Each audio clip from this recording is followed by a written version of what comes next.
우리에게 주시는 하나님의 말씀 이사야서 9장 6절로 7절 말씀입니다. 구약성경 978쪽에 있습니다.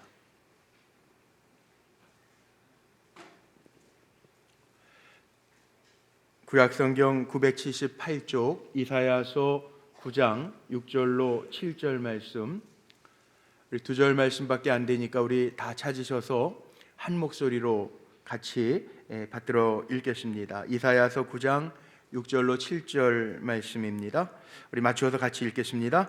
이는 한 아기가 우리에게 낳고 한 아들을 우리에게 주신 바 되었는데 그의 어깨에는 정사를 메었고 그의 이름은 기묘자라 모사라 전능하신 하나님이라 영존하시는 아버지라 평가의 왕이라 할 것임이라. 그 정사와 평강의 더함이 무궁하며 또 다윗의 왕자와 그의 나라에 군림하여 그 나라를 굳게 세우고 지금 이후로 영원히 정의와 공의로 그것을 보존하실 것이라. 만군의 여호와의 열심히 이를 이루시리라.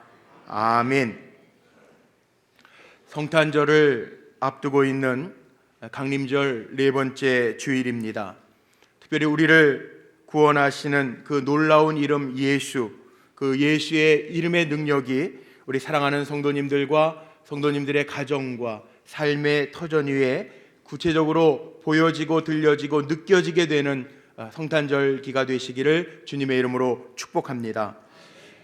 구세군을 창설한 윌리엄 부스 대장이 110여 년 전에 이런 예언을 했습니다. 앞으로 언젠가는 십자가가 없는 기독교, 그리스도가 없는 성탄절을 지킬 때가 올 것이다 라고 하는 예언을 했습니다. 그의 말대로 우리는 이미 크리스마스, 우리 앞에 현수막에 보면 메리 크리스마스 성탄절 행사들이 기록되어져 있는데, 크리스마스라고 하는 말 자체가 그리스도라고 하는 말과 미사, 우리 천주교에서 미사라고 하는 그 찬양하다 예배하다라고 하는 말이 연합된 크리스마스, 크라이스트 플러스 마스라고 하는 말의 연합인데도 불구하고 요즘에는 성탄절에 예수가 빠진 성탄절을 참 많이 맞이하고 보게 됩니다.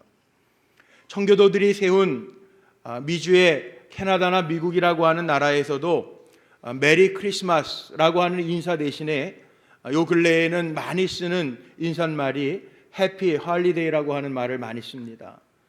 즐거운 행복한 휴일이라는 거죠. 크리스마스가 빠졌습니다.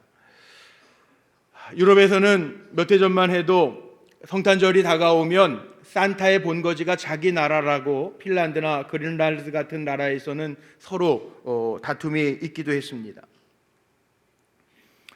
자, 이름이라는 게 얼마나 중요한지 모릅니다. 성탄절, 우리에게는 이 땅의 평화의 왕으로 오신 아기 예수를 맞이하는 날입니다. 셰익스피어라고 하는 문학가는 이런 말을 했죠. 장미꽃이라고 하는 그 장미라고 하는 이름 자체가 중요한 것은 아니다. 장미라고 하는 이름이 안 붙여져도 달콤하고 향기로운 그 냄새에는 변함이 없기 때문에 문학적인 표현으로는 이름에는 아무런 의미가 없다라는 말을 했다는데, 저는 그건 잘못된 것 같아요. 이름이 참 중요하더라고요. 이름값이라는 게 있습니다. 어디 음식점 가서 잘 먹고 나오면서 이거 이름값 하는 식당이네, 우리가 그런 말도 하고, 또 프랜차이즈점 같은 데에서는 그 이름값 명목으로 로얄티라는 가격을 비용을 내기도 합니다. 말씀을 준비하면서 제가 캐나다에서 살 때 자주 썼던 체크를 봤습니다. 수표. 거기에선 공공요금을 낼 때에는 여기에다가 액수를 써서 우편으로 다 보내버립니다. 제가 쓰던 체크가 있어서 거기에다 제가 100만 불 이렇게 써봤어요. 체크 맨 위에 제 이름이 기록되어져 있습니다. 레버넌 성훈 콩이라고. 근데 제가 이렇게 큰 액수를 써서 은행에 넣으면요, 정신 나간 사람이라고 그래요. 이름값이라는 게 반드시 있어요. 10,000불만 아마 제가 써도 은행에서 당장 전화 올 거예요. 밸런스를 좀 보고 쓰시라고.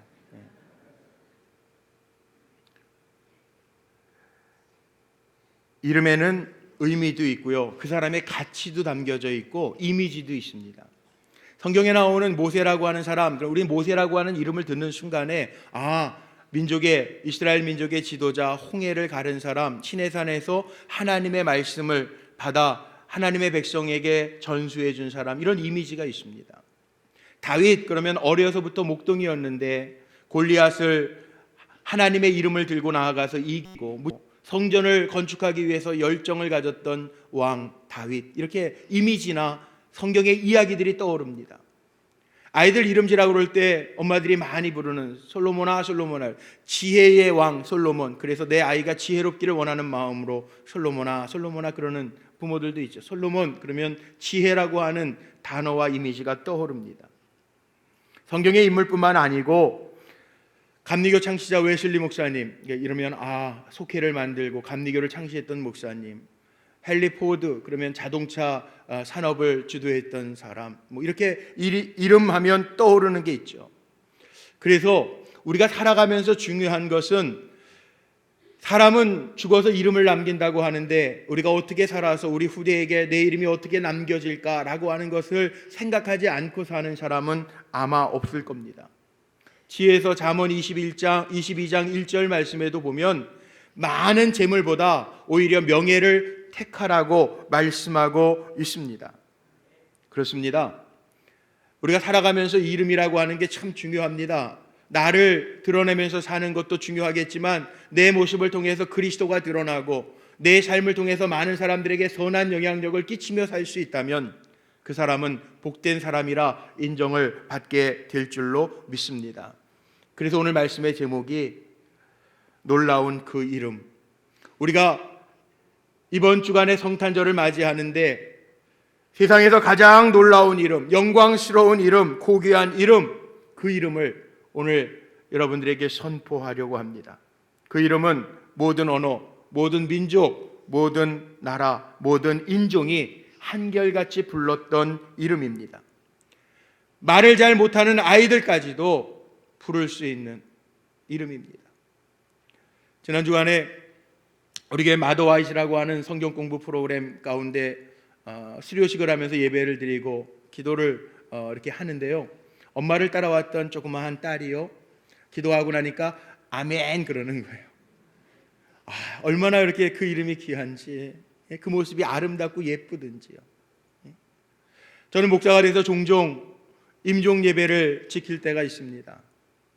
마지막 주간에 성도의 입술로 생명의 빛이 꺼져가는 그 순간에 예수의 이름을 부르면서 부르르 떨리는 입술로 주님의 이름을 부르면서 마지막 순간을 보내는 그 순간이 얼마나 귀한지요. 이 이름은 축복받은 이름이요, 우리를 살리는 이름이요, 우리를 영생하게 하는 이름이요, 우리의 삶에 기적과 능력을 베푸시는 놀라운 이름인 줄로 믿습니다. 그래서 예수의 이름을 우리는 구원의 이름이라고 이야기합니다.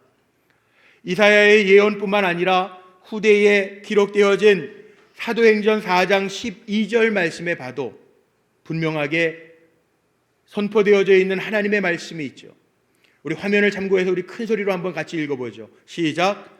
다른 이로서는 구원을 받을 수 없나니 천하 사람 중에 구원을 받을 만한 다른 이름을 우리에게 주신 일이 없음이라 하였더라. 아멘. 그렇습니다. 우리에게 다른 이름이 없어요. 이미 이사야서에도 예언되어 있고 하나님이 우리를 구원하시기 위하여 하나님의 아들을 보내시면서 그 이름을 예수라 하라. 이 예수라고 하는 뜻은 우리를 죄 가운데에서 구원할 자라고 하는 뜻을 가지고 있어요. 우리를 구원하시는 그 구원의 이름을 오늘 이 자리에서도 마음껏 부를 수 있는 성도들이 되시기를 바랍니다. 그 이름은 위로의 이름입니다. 요한복음 11장 3절 4절 말씀에 보면 나사로의 이야기가 나오는데, 나사로의 이야기 속에서도 나사로의 누이가 예수님께 찾아와서 이렇게 얘기합니다. 주여 보시옵소서, 주님이 사랑하는 자가 병들었나이다. 예수님께서 이 말씀을 들으시고 이 병은 죽을 병이 아니라 하나님의 영광을 위함이요 하나님의 아들이 이로 말미암아 영광을 받게 하려 함이라, 그렇게 말씀하시고 죽은 나사로를 살리시는 이야기가 나옵니다. 위로하시고 기적을 베푸셔서 나사로를 살리셨다.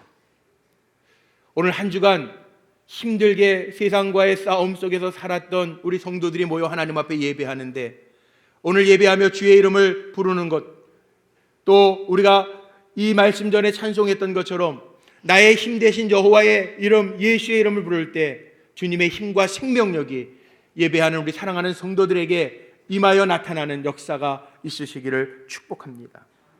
예수의 이름은 승리, 정복의 이름입니다. 죄악을 정복하고 죽음을 정복한 이름입니다. 그래서 나사렛 예수의 이름으로 선포하는 겁니다. 우리의 연약함을 이길 수 있는 힘은 예수의 이름입니다. 지난 주간에 치유 새벽 기도회를 화요일 날 모였어요. 새벽마다 감람류를 바르면서 제가 선포하는 게 있습니다. 나사렛 예수의 이름과 그리스도의 보혈로 고침을 받을지어다 선포하고 기도합니다. 그렇습니다. 약함으로, 죽음으로, 죄의 권세로부터 이길 수 있는 힘은 예수의 이름인 줄로 믿습니다. 예수의 이름은 찬양받으시기에 합당한 이름입니다. 빌립보서 2장 9절로 10절 말씀에 보면 사도 바울이 그렇게 고백합니다. 이러므로 하나님이 그를 지극히 높여, 예수를 지극히 높여서 모든 이름 위에 뛰어난 이름이 되게 하셨고, 하늘에 있는 것, 땅 위에 있는 것, 땅 아래에 있는 모든 것들로 그 예수의 이름 앞에 무릎을 꿇게 하셨다라고 하는 말씀이 있어요. 우리를 왜 지으셨는가?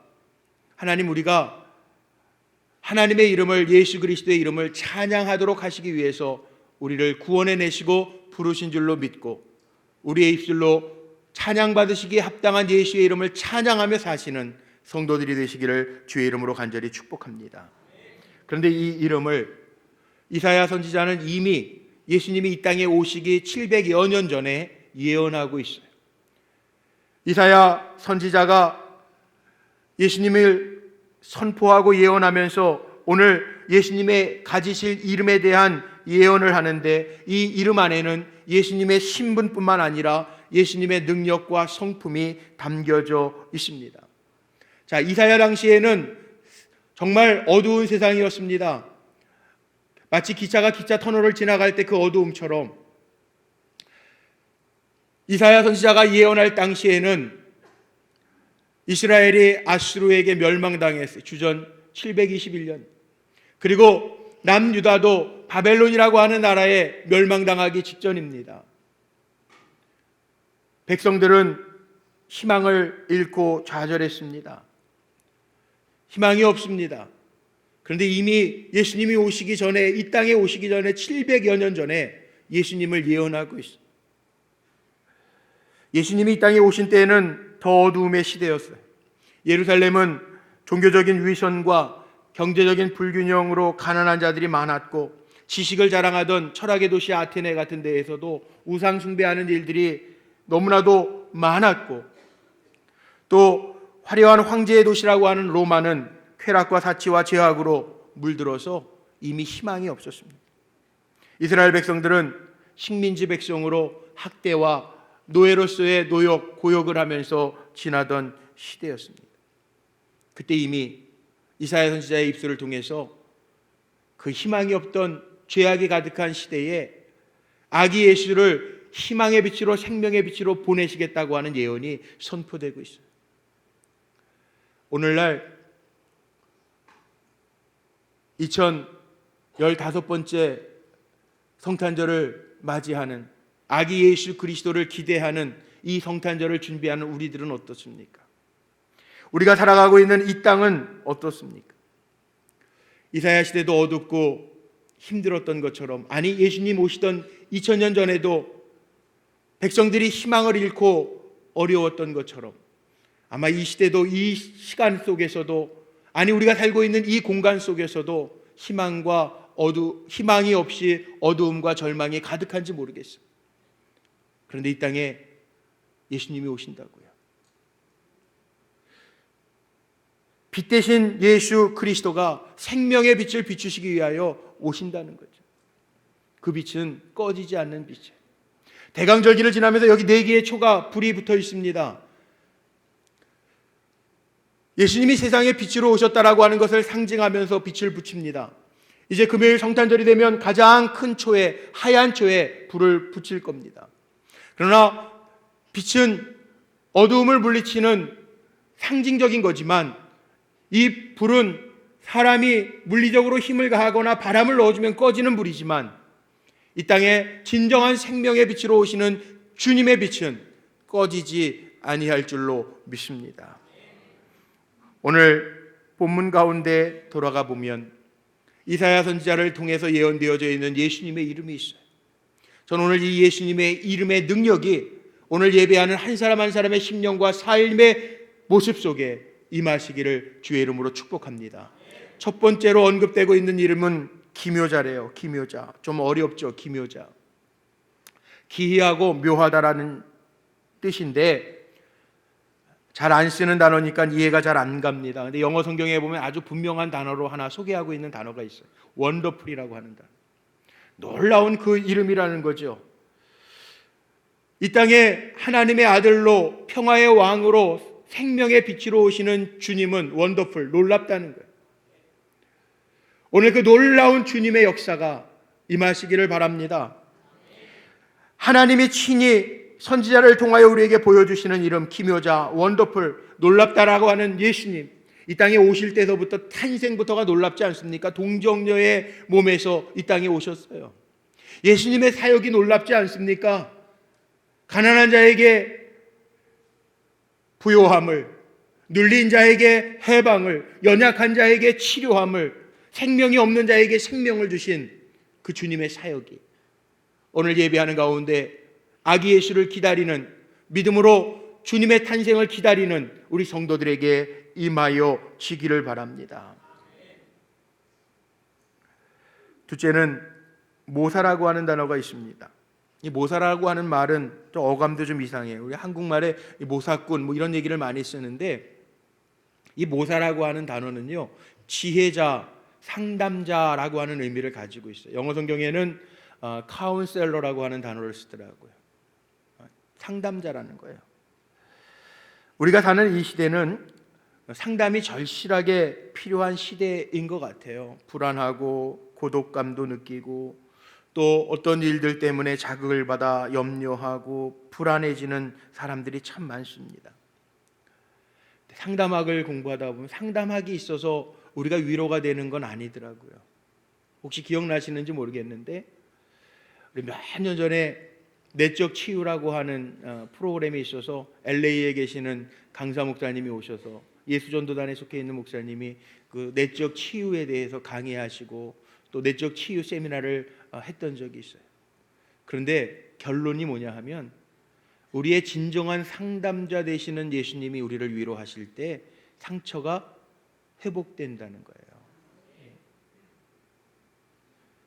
우리가 세상을 살아가면서 얼마나 많이 쓸쓸하고 힘들고 어렵습니까? 그런데 사람이 해결해 줄 수는 없지만, 사람에게 말하면 더 뭔가 찜찜하고 힘들지만, 오늘도 내 친구가 되셔서 나를 위로하시고 내 곁에서 나를 강건케 하시는 주님이 위로하시고 주님의 그 능력의 손으로 우리를 어루만져 주실 때 우리의 삶이 회복될 줄로 믿습니다. 저는 우리 성도님들 이렇게 자주 만나요. 신방도 하고 또 신방 안 할 때에는 제가 교회에 늦은 시간까지 있어서 성도님들이 언제든지 찾아오면 만날 수 있는 그런 공간, 제 사무실이 있어요. 근데 요즘에는 너무들 그냥 많이 오셔서 제가 문 앞에다가 상담 중 이렇게 푯말을 이렇게 써놓았습니다. 상담하는 동안에는 상담 중, 비어 있는 동안에는 제실, 교회 내부 이렇게 좀 표시를 해놨어요. 왜냐하면 상담하고 있는데 기도해드리고 있는데 뭐 이렇게 노크하시고 그래가지고 좀 곤란할 때가 있더라고요. 그런데 제가 상담하면서 느낀 게 있어요. 기도해드리면서 느낀 게 있어요. 제가 그 테이블 위에다가는 크리넥스 한 통을 갖다 놨어요. 왜 갖다 놨는지 아세요? 오시면서 얘기하시면서 많이 우세요. 우리 남자 성도님들도 안 우실 것 같이 이렇게 보면 멀쩡하시고 그냥 아주 강해 보이시는데 얘기하면서 많이 우세요. 그만큼 힘든 거예요. 살아가면서 말할 수 없는 고통들이 있는 거예요. 사람에게는 드러내고 싶지 않지만 주의 종에게 이야기하고 함께 기도하고 싶은 내용들이 있는 거예요. 제가 꼭 기도할 때 하는 멘트가 있습니다. 하나님, 사람에게는 위로해도 한계가 있지만 주님 다 들으셨죠? 저의 마음을 위로하시고 엘리야 선지자가 지쳐 있을 때 먹이시고 주님의 능력의 손으로 그 심령을 어루만져 주셨던 것처럼 주님이 만져주시기를 원합니다. 그 기도해요. 오늘 예배 가운데에도 사람에게는 말할 수 없지만 주님의 십자가를 바라보면서 예배하는 우리 성도들에게 주님의 손으로 어루만져 주시는 그 은혜가, 그 터치해 주시는 그 주님의 격려의 손길이 오늘 예배를 통하여 임하시기를 주님의 이름으로 축복합니다. 주님은 들으실 뿐만 아니라 주님은 해결해 주실 수 있는 능력의 주님이신 줄로 믿습니다. 내 문제를 주님이 아십니다. 내 아픔을 주님이 아십니다. 그래서 주님은 모사, 가장 좋은 상담자이십니다. 기도하면서 우리의 아픈 문제, 답답한 문제, 고통스러운 문제가 온전하게 해결받는 은혜가 우리 성도들에게 가득하시기를 주님의 이름으로 축복합니다. 세 번째로 불리우는 이름은 그는 전능하신 하나님이시래. 본질에 있어서는 하나님과 동등되시지만 성육신, 하나님이 아기의 몸으로 이 땅에 오셨다라는 거예요. 인카네이션이라고 그러죠. 낮고 낮은 이곳에 육신의 몸을 입고 이 땅에 오셨다라는, 전능의 주님이시라는 거죠. 마가복음 9장 23절 말씀에 보면 아들이 병들었는데 그 아들을 데리고 와서 주님 하실 수 있거든, 이 아이를 고쳐주십시오. 그럴 때 예수님이 하신 말씀이 있어요. 같이 한번 읽어볼까요? 마가복음 9장 23절 말씀에 같이 한번 힘있게 읽어보죠. 시작. 할 수 있거든이 무슨 말이냐? 믿는 자에게는 능치 못할 일이 없느니라. 아멘. 주님에게는 능치 못함이 없습니다. 오늘 예언되어져 있는 주님의 이름 속에 전능하신 하나님이라고 하는 이름이 담겨 있다는, 할 수 있거든이 무슨 말이냐? 믿는 자에게는 능치 못함이 없느니라. 오늘 그 주님 앞에 나오셨사오니 여러분 모두가 능치 못함이 없는 주님의 손길로 일으켜 세워주시는 은혜를 경험하시기를 바랍니다. 왜 염려하십니까? 무엇 때문에 두려워하고 걱정하십니까? 할 수 있거든이 무슨 말이냐? 능치 못함이 없다고 그랬는데 그 주님 앞에 나왔으니, 그 주님이 내게 오시니 두려워하지 아니하고 염려하지 않게 되기를 바랍니다. 이 세상에 보세요. 많은 음악가들이 있잖아요. 많은 음악가들이 음악을 만들고 하는데 사람을 위해서 뭐 세레나데를 만들고 막 그러지만 예수를 위해서 지어진 노래가 얼마나 많은지 몰라요. 제가 요즘에 사무실에 음악을 좀 잔잔하게 틀어놓는데요. 음악 프로그램 벅스라는 게 있어요. 제가 거기 가입해서 음악을 늘 들어요. 근데 찬양을 들어요. 그런데 찬양을 듣는데 복음성가도, 새로운 복음성가들이 얼마나 많이 나오는지 몰라요. 사람들이 예수의 이름을 찬양하기 위해서 지어놓은 노래가요, 날이면 날마다 계속 나오는 거예요. 찬양은 곡조 있는 기도라고 그러잖아요. 우리 성도들에게도요, 주님 만나서 날마다 기도 속에 주님을 찬양하는 간증의 내용들이 많아지시기를 바랍니다. 주님은 전능하신 하나님이래요. 오늘 예배를 통해서도 우리가 주님 앞에 나왔사오니 전능하신 그 하나님 되신 주님의 능력을 힘입는 시간이 되시기를 바랍니다. 네 번째로 소개되는 이름은 영존하시는 아버지래. 영존하시는 아버지, 처음과 끝을 다 아시는 하나님이라는 거죠. 사람은 이 시간을 초월해서 살려고 정말 많이 노력하는 것 같아요. 영화도 백 투 더 퓨처라는 영화도 나오고 시간을 극복해 보려고 막 그러잖아요. 그런데 전 이런 생각이 들더라고요. 요즘에 얼굴 보면 참 이렇게 나이 드신 것처럼 보이지 않고 젊어지시는 분들이 있어요. 요즘에 의학이 발달하고 성형외과도 워낙 좋은 성형외과들이 많아서 우리가 나이 먹는 거, 시간을 흘러가는 거, 시간 흐른 대로 내 모습을 보이지 않게 꾸밀 수는 있는 것 같아요. 그런데 시간을 멈추게 하거나 시간을 되돌릴 수 있는 방법은 인간에게 없죠. 아마 앞으로도 없을 거예요. 좀 젊게 보이는 데는 노력할 수 있을지 모르지만 시간을 되돌릴 수 있는 사람은 아무도 없을 거예요. 그것은 하나님밖에 못해요. 시간을 조정하시고 시간을 멈추게 하시고 하나님밖에 없더라고요. 여호수아에서 새벽마다 강의하는데 그거밖에 없더라고요. 그래요. 우리에게는 한계가 반드시 있어요. 그러나 하나님은 내 과거, 현재, 미래까지 아시기 때문에 그 아시는 하나님 앞에 나옴이 우리에게 축복인 줄로 믿고 사시기를 바랍니다. 요즘에 젊은 친구들이 많이 가는 홍대 앞이나 여기 강남역 주변에 가면요, 카페 안에도요 미래를 봐줍니다. 점 봐주는 카페들이 5천 원만 더 내면 봐주는 카페들이 되게 많대요. 그런데 그거 다 소용없어요. 우리의 인생은 거기에 점 봐주는 사람이 쳐주는 게 아니고요, 우리의 인생은 영존하신 하나님이 붙들고 계시다라는 거 기억하며 사시기를 바랍니다. 그분께 맡기는 게 축복이에요. 오늘도 내 인생을 맡기기 위해서 예배하시잖아요. 예배 시간이 축복의 시간인 줄로 믿습니다. 마지막, 오늘 본문에 보니까 무엇보다도 아기 예수님은요 평강의 왕으로 이 땅에 오셨다는, 평화는 누구나 다 사모합니다. 누구나 다 혼동스럽기를 원하는 사람은 아무도 없습니다. 세상에 평화가 있기는 합니다. 전쟁이 그쳐져 있는 상태, 우리가 평화로운 상태라고 이야기해요. 좀 먹고 적당하게 살 수 있으면 나 그냥 평안하게 살고 있어, 이렇게 표현합니다. 그런데 세상에 주는 평화는요 영원하지 않더라고요. 전쟁이 일어나면 무너지는 게 평화고요, 배고파지면 다시 일어나는 게 불안이에요. 사람들이 제도를 만들어요. 평화조약기구 이런 것들을 만들고, 경제협력기구 만들어요. 유엔도 만들고, 나토도 만들고, 아셈, G7, G12 막 만들어요. 그런데 그 사람들이 만든 조직과 기구가 평화를 보장해 주는 건 아니더라고요. 여전히 테러가 있고요, 위협이 있고, 전쟁의 공포들이 다 있잖아요. 사람의 눈으로, 사람의 마음으로는 평화를 만들고 도모한다고 하는데 거기에도 한계가 있다는. 예수님은 이 땅에 오셔서요 정말 평화를 주러 이 땅에 오셔서 주님이 하시는 말씀이 뭐예요? 내 것을 취하라고 얘기하지 아니하고 진정 살려면 내 것을 내놓으라고 말씀하시죠. 예수님의 평화는 어떻게 보면 환경과 여건을 초월하시는 평안이더라. 어떻게 가능했을까요? 마태복음 1장에 보면 하나님이 하나님의 아들 예수를 이 땅에 보내실 텐데 그 이름을 임마누엘이라 하라, 그렇게 명하셨습니다. 임마누엘이라고 하는 뜻은 하나님이 나와 함께 하신다라고 하는 뜻을 가지고 있습니다. 자, 평안은 언제 느끼냐 하면 하나님이 나와 함께 하심이 느껴질 때 평안하게 될 줄로 믿습니다. 그런 거죠. 다니엘이 사자굴에 집어던짐을 당해도 다니엘에게는 늘 기도하면서 하나님이 나와 함께 하셔라고 하는 믿음이 있었기 때문에 사자굴 속에 갇혀도 두렵지 아니하는 평안함.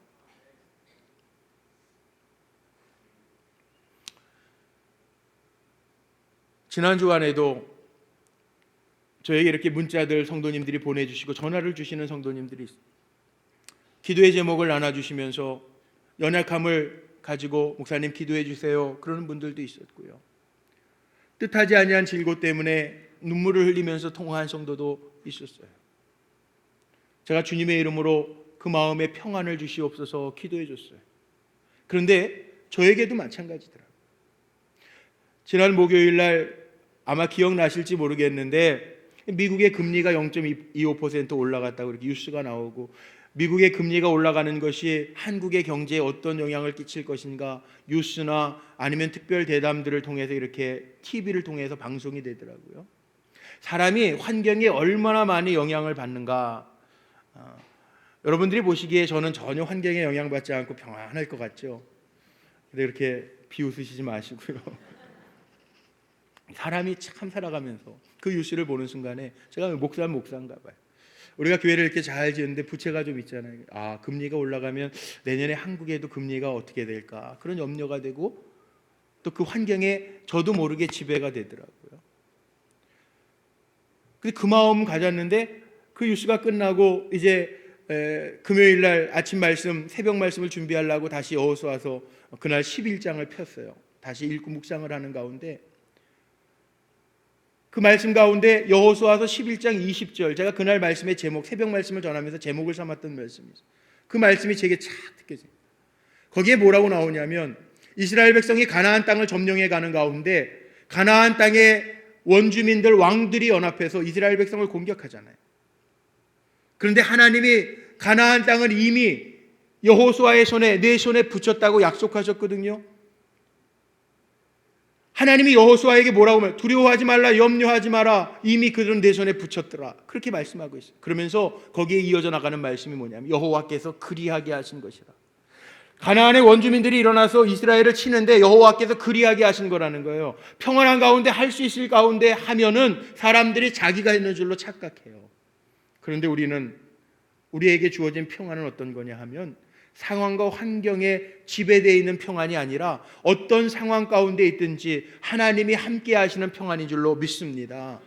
그래서 제 마음속에요. 그래, 하나님 금방 10분도 안 돼서 내 마음에 금방 깨닫게 하시는구나. 여호와께서 그리하게 하신 것이라. 하나님 때로는 우리의 환경과 상황을 보지 아니하고 뛰어난 그 이름 평화의 왕 전능하신 하나님이라 그 이름을 우리에게 보여주시기 위해서 역사하시는 하나님이신 줄로 믿습니다. 그래서 3만 시간 우리가 기도하고 기도를 선포하고 기도하잖아요. 자, 3만 시간 기도하는 동안에 좋은 것만 있을 거라는 생각은 하지 마십시오. 그러나 3만 시간 기도하는 동안에 분명한 것은 기도하는 가운데 하나님 우리에게 함께 하시는 증거를 보여주실 줄로 믿습니다. 기도하는 가운데 하나님의 살아계심을 우리에게 보여주실 줄로 믿습니다. 우리는 그 믿음으로 사는 거예요. 임마누엘, 하나님이 나와 함께 하심이 나에게 가장 좋은 것이라 그렇게 믿고 선포하며 사는 사람이 하나님의 백성인 우리들인 줄로 믿습니다. 말씀을 마치고 이제 성만찬을 하려고 하는데, 여러분 금년의 성탄절을 어떻게 준비하십니까? 예수님은 이 땅에 기묘자로, 모사로, 전능하신 하나님으로, 영존하시는 아버지로, 평강의 왕으로 이 땅에 오십니다. 예수님의 이 놀라운 이름이 오늘 예배하며 성탄을 준비하는 우리 사랑하는 성도들의 심령과 삶 속에 역사하심으로, 능력으로, 함께 하심으로, 기적으로 나타나게 되기를 주님의 이름으로 축원합니다.